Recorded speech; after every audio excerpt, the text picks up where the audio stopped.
Seth Rollins is the brand new WWE World Heavyweight Champion after cashing in his Money in the Bank contract last night against CM Punk at SummerSlam. We've got details on how the ruse of the century came together from the creative minds of Triple H and Creative. Braun Breaker, though, may have suffered a legitimate injury during SummerSlam. We've got details on that. Speaking of injuries, we've got an update on why Dustin Rhodes is set to undergo surgery after losing the TNT Championship to Kyle Fletcher on AEW Collision. Triple H says that Jelly Roll has already talked to him about doing more with WWE after making his in-ring debut last night. Charlotte Flair reflects on winning the Women's Tag Team Championships with Alexa Bliss at SummerSlam. Stephanie McMahon comments on her potential WWE in-ring future. Ethan Page and Ricky Saints could still be on their way to the WWE main roster. Natty Neidhart scores a victory over TNA's Master Slamvich at Bloodsport. Pete Dunne and Charlie Dempsey also secure victories at the show over SummerSlam weekend. The War Raiders, though, they had mixed results at Bloodsport. WWE President Nick Khan was also spotted at the GCW Josh Barnett show over the weekend, and details on how Street Fighter, featuring the likes of Roman Reigns and Cody Rhodes, will affect WWE storylines.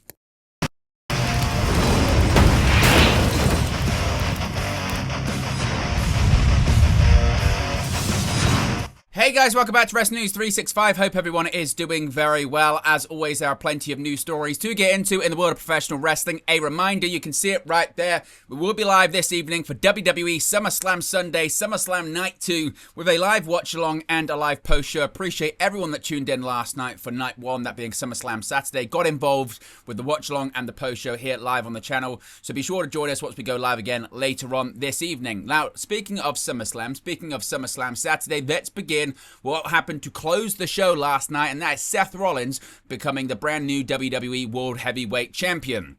Seth Rollins walked out of Night 1 of WWE SummerSlam as the new WWE World Heavyweight Champion. CM Punk defeated Gunther to win the WWE World Heavyweight title in the main event of WWE SummerSlam, finishing him off with back-to-back GTSs. Punk was handed the title and got to soak in the moment until Burn It Down hit. Rollins and Paul Heyman came out with Rollins on crutches and sporting a knee brace. Rollins turned to leave but then dropped the crutches and took off the knee brace, showing that he indeed was not hurt. Rollins sprinted to the ring and bashed CM Punk with the briefcase before handing it to the referee, signifying he wanted to cash in. Rollins hit one stomp and pinned CM Punk to regain the WWE World Heavyweight Championship. Now, this marks the second reign as WWE World Heavyweight Champion for Rollins. Punk's reign lasted just minutes. Gunther's reign lasted 55 days. Punk, of course, earned his shot at the WWE World Heavyweight title by winning a gauntlet match on the July 14th episode of WWE Raw. He entered the gauntlet last and defeated Braun Breaker to win the match. Now, Rollins suffered this knee injury at WWE Saturday Night's main event on July 12th, but it turned out to be a ruse, something that Michael Cole called the ruse of the century, reflecting his heist of the century a decade earlier at WWE WrestleMania 31 in the main event of that show. Now, more details on how this ruse came about come courtesy of Sean Ross Sapp from Fightful Select. Now, Seth Rollins versus LA Knight at Saturday Night's main event a few weeks ago ended abruptly due to what looked like an injury a few weeks ago in a match that everyone in the know backstage were told that Rollins was slated to win. Now, upon returning backstage, everyone, including many medics and producers, were treating the situation as real, according to Sean Ross Sapp of Fightful. It was kept so close to the vest that even some close to him were concerned when they hadn't immediately heard back from him. The next night, Rollins showed up at WWE Evolution on crutches, which WWE knew would make its way out. The following day, John Pollock of Post Wrestling had reported that a contact had noted they'd heard of a planned injury angle at Saturday Night's main event, which Dave Meltzer later verified. Sources that Fightful spoke to said they'd heard the same, but they weren't sure if it was a rumor or if this was a cover for a minor injury, not severe as the one that Rollins was selling. The details around whether the Rollins did have any sort of injury are still unknown at the time of recording this video. Within days following the situation, people that would usually be talking weren't, and sometimes silence speaks louder than words. By the time Rollins appeared on the Rich Eisen show, many in the company believed it was indeed a work. However, there were a lot of producers, backstage personnel and talent who stressed they were not told specifically of such, but they just assumed it was a possibility. Now, the plan for Rollins to cash in had been reportedly, according to Sean Ross Sapp, at a tentative idea since before Saturday night's main event. Many suspected that it would happen yesterday, but it wasn't on internal rundowns that Fightful saw or heard about. In the afternoon, staff backstage said they weren't expecting a cash-in. Throughout the night, that was updated, not expecting a cash-in. During CM Punk's Gunther match, Rollins emerged, and then people realized it was going to happen. However, it was kept very quiet. Now, Fightful are told that they even worked trainees at Black and Brave, Rollins Wrestling School. The Undertaker was in Gorilla for the segment, which of course you can actually see via a Becky Lynch video that we'll talk about in just a second. And it was believed that WWE Unreal director Chris Weaver also was. So potentially this could be featured in an upcoming series or season of WWE Unreal on Netflix. Now, speaking of things being kept quiet, Fightful are also told the happenings around the main event of Night 2 this evening with Cody Rhodes versus John Cena are also being kept very quiet as well. Now, details on Bron Breakker and his health coming out of SummerSlam last night because the former Intercontinental Champion may have suffered an injury at SummerSlam. Breakker teamed with Bronson Reed to take on Roman Reigns and Jey Uso in the opening contest of Night 1 of SummerSlam from MetLife Stadium. Breakker and Bronson Reed ultimately lost to Reigns and Uso following a spear and Uso splash from Jey to Reed. Breakker was involved in several high-profile spots, including 2 crossbodies over the announce table, one that he missed and one that he connected to Roman Reigns. Breakker was also speared through the barricade by the Tribal Chief. Now, Bron Breakker appears to have been injured at SummerSlam, as fan footage of Paul Heyman, Breakker and Bronson Reed walking backstage showed Breakker hobbling up a set of stairs with the assistance of WWE medical personnel, with Breakker unable to put any weight on his left leg. Now, there's been no confirmation officially from WWE about an injury to Breakker or anything like that. Now, he did appear later on in the evening, standing alongside Seth Rollins, Paul Heyman and Bronson Reed as the show closed, with Rollins being the world champion. So it's led to more people discussing if he's seriously injured or if it's something quite minor. Of course, if we get any more details, we'll let you know in a future video. Now, an update here on Dustin Rhodes and his health after dropping the TNT Championship. All Elite Wrestling, of course, wrapped up their residency in Chicago, Illinois with the July 31st edition of AEW Collision. Headlining that show was Dustin Rhodes defending his TNT Championship against Kyle Fletcher. They clashed in a Chicago street fight, and after a 16-minute match, it was Fletcher emerging victorious to become the TNT Champion. In his first comments since losing the title, Rhodes sent out a tweet and noted he was informed that he has to undergo a very invasive surgery. He said, quote, "Sorry guys, feel like I failed my fans. Gonna be out for a while, as Doc said I needed a very invasive major surgery. MRIs and CAT scans this week due to Kyle Fletcher. In any case, for the time I was the face of TNT was special to me. I will never take what I have for granted. I'm in a terrible amount of pain and I have a hole in my leg, but that won't stop me from keep stepping." Now, Rhodes added that this indeed was not a work. The match between Fletcher and Rhodes included Rhodes having a screwdriver driven into his leg. Of course, Rhodes' TNT title reign kicked off, and in July at AEW All in Texas, he won the title in a 4-way match after it was declared vacant, following Adam Cole having to step away from the ring. Now, Dustin Rhodes, of course, has said it's not a work, and it looks like that indeed is not the case. According to Sean Ross Sapp of Fightful Select, Dustin Rhodes posted publicly that he had sustained an injury and told that he required a pretty invasive surgery. He specified it wasn't a work, and those that Fightful have spoke to claim that it was a double knee surgery, and he isn't expected back until 2026 at the earliest as a result. Now, the fates of the titles that he holds in Ring of Honor currently right now are unknown. Of course, he's one half of the Tag Team Champions with Sammy Guevara, and he's also 1/3 of the 6-man Tag Team Champions with the Von Erichs. Speaking of the reaction to this match, we've got an update when it comes to the reaction backstage. Fightful Select has revealed some backstage reaction to the TNT title match. It is noted there was a lot of excitement internally within AEW for how the Rhodes versus Fletcher match ended up. Seemingly, lots of people were very happy with the outcome and how Fletcher was put over as the brand new champion. Last night at SummerSlam, we saw the WWE in-ring debut of music artist Jelly Roll, and Jelly Roll is looking forward to doing more with the company.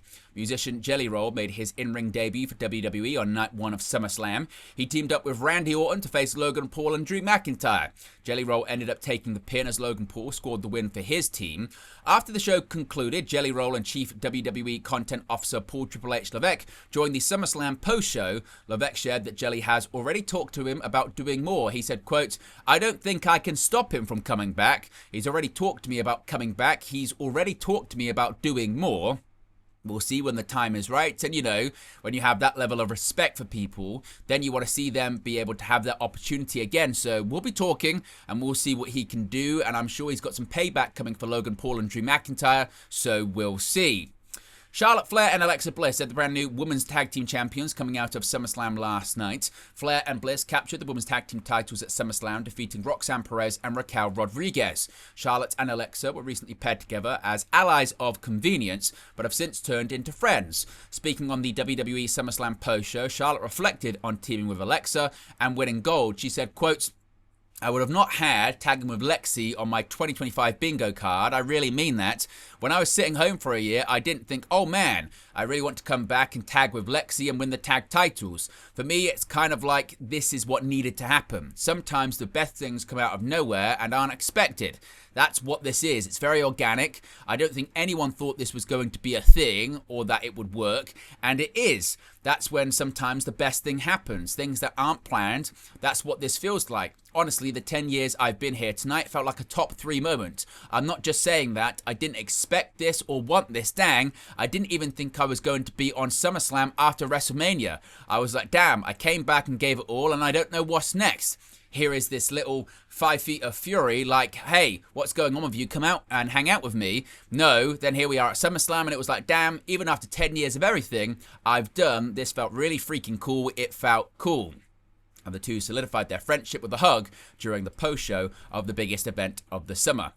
Stephanie McMahon, she's commented on if we could see her in the ring once again in the future, because McMahon, of course, a former women's champion, has kind of turned down the idea of having another match. However, she is still open to being a mouthpiece for someone else. Stephanie McMahon has been involved in WWE in front and behind of the camera for the better part of 3 decades.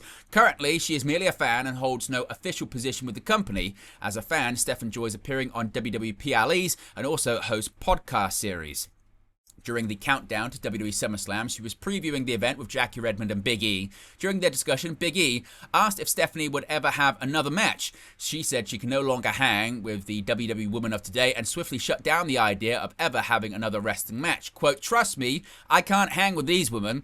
I mean, you're going to see Tiffany Stratton, you're going to see Jade Cargill, you're going to see all of these incredible matches. I just can't compete at their level. I appreciate the question. You know, I could be the mouthpiece. I'll come talk a good game, but you don't want me in the ring." Now, Stephanie McMahon has not wrestled since the WrestleMania 34 match, where she teamed with her husband, Triple H, against Ronda Rousey and WWE Hall of Famer Kurt Angle. A bit of an update here when it comes to possible main roster call-ups on the horizon. It had been reported in recent months that both Ricky Saints and Ethan Page were set to follow the likes of Stephanie Vaquer, Fraxium, and Julia to the WWE main roster, with the word imminently even being used to describe the potential of Saints climbing to the main roster back in May, shortly after his arrival on the developmental brand. However, since then, they've remained in NXT, feuding over the NXT North American Championship. It seems, though, that the pair are still high on the radar for those in power on Raw and SmackDown. According to Dave Meltzer in the Wrestling Observer newsletter, both Saints and Page are still expected to be amongst the next batch of NXT call-ups, even with it being noted by Meltzer that the CW is a big fan of Page, using him in media appearances recently and representing WWE at NASCAR on the network. Those on the main roster are keeping a close eye on the pairing, so seemingly they could be on their way to the main roster very soon. Now, a bit of an update on WWE superstars on the indies this weekend. Of course, it being SummerSlam weekend, several high-profile indie shows took place, including Josh Barnett's Bloodsport 14. Natty Neidhart remained undefeated in Bloodsport competition, defeating TNA Wrestling's Masha Slamovich at Josh Barnett's Bloodsport 14. Natty got the win after stomping Masha and following up with Hammer Fist, forcing the referee to jump in and save Masha.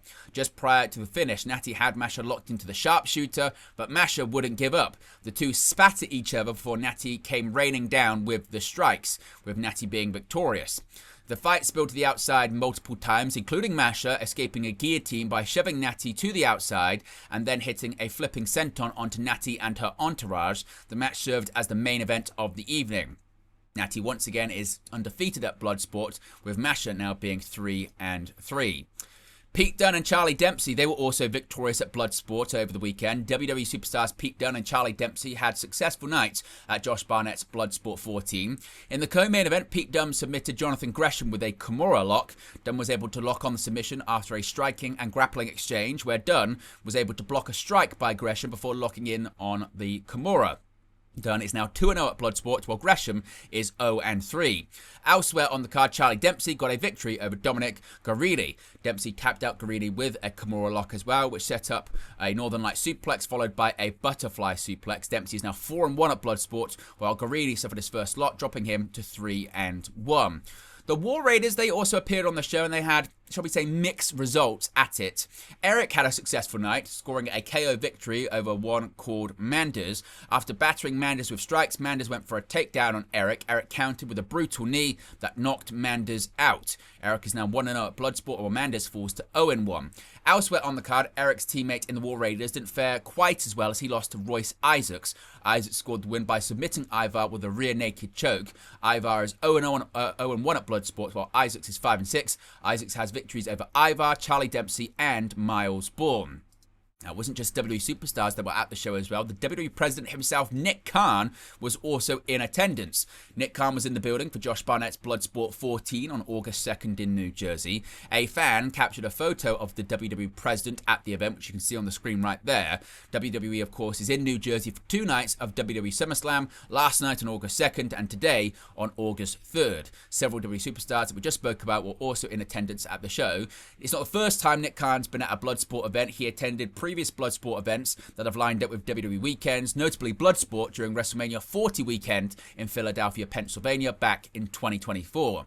And finally, a bit of an update on how the Street Fighter film is going to have any impact on WWE storylines. Now, Street Fighter has several big wrestling stars, but likely won't interfere heavily in storylines. With Cody Rhodes, Roman Reigns, and possibly Hiroki Goto slated for Street Fighter, many have wondered when it films and what kind of schedule will be required.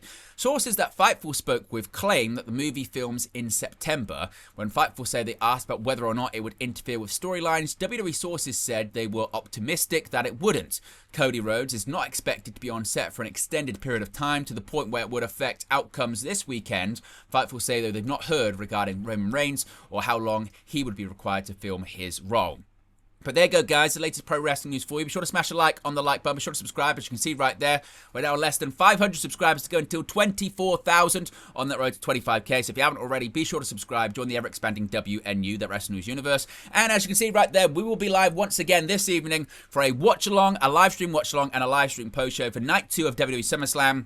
It kicks off at 11 p.m. UK time, so I'll be live around 10:45ish. I'll also, at the very same time, be live on United View doing Manchester United versus Everton. So for the first time ever on this channel, we're going to have a simulcast. I'm going to be live on 2 channels at the same time, in the same place, watching 2 things. So it's certainly going to be a spectacle to watch, so I hope to see you there. I appreciate everyone for tuning in, as always, and I'll speak to you again very, very soon.